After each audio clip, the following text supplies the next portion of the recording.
சிவகுமார் ஒரு வெற்றிகரமான வியாபாரி. எல்லா விஷயங்களிலும் அவன் முடிவே இறுதி. பணியாளர்கள் கூறும் கருத்துக்களை அவன் பெரிதாக எடுத்துக்கொள்ள மாட்டான். எனக்குதான் எல்லாம் தெரியும் என்ற அகங்காரம் அவனிடம் அதிகமாக இருந்தது. வீட்டிலும் அதே நிலை. அவனுடைய கோபமும் அகந்தையும் மனைவிக்கும் பிள்ளைகளுக்கும் மன அமைதியை தரவில்லை. ஒருநாள் வியாபாரத்தில் பெரிய நஷ்டம் ஏற்பட்டது. அவன் மனம் முற்றிலும் உடைந்தது. எங்கும் நிம்மதி கிடைக்கவில்லை. ஒரு காலை மனம் கலங்கிய நிலையில் அவன் அருகிலிருந்த கோவிலுக்குச் சென்றான். அங்கே ஒரு முதியவரிடம் சிலர் வாழ்க்கை பற்றிய அறிவுரை கேட்டுக்கொண்டிருந்தனர். அதை கவனித்த சிவகுமாரும் அவரிடம் சென்றான்.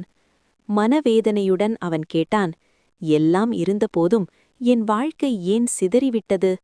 முதியவர் அமைதியாகச் சொன்னார், அகங்காரத்தை விட்டு பணிவுடன் தூய மனத்துடன் இறைவனின் அல்லது நல்லவர்களின் வழியை பின்பற்றுவோர் இந்த உலகில் அமைதியான, நீண்ட மற்றும் அர்த்தமுள்ள வாழ்க்கையை பெறுவார்கள். அந்த வார்த்தைகள் சிவகுமாரின் உள்ளத்தை உலுக்கியது. அவன் தன்னை மாற்றிக்கொள்ள முடிவு செய்தான்.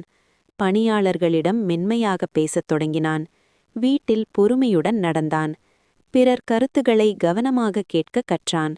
மெதுவாக வியாபாரம் மீண்டும் உயர்ந்தது. வீடு சிரிப்பால் நிரம்பியது. மனநிம்மதி அவன் வாழ்க்கையில் திரும்பி வந்தது. அப்போது சிவகுமார் உணர்ந்தான், பணிவும் தூய மனமும்தான் வாழ்க்கைக்கு அமைதியையும் நீண்ட நிலைத்த நலனையும் தருகின்றன. அவன் மனதில் திருவள்ளுவரின் குரல் ஒலித்தது. மலர் மிசை ஏகினான் மானடி சேர்ந்தார், நிலமிசை நீடு வாழ்வார்.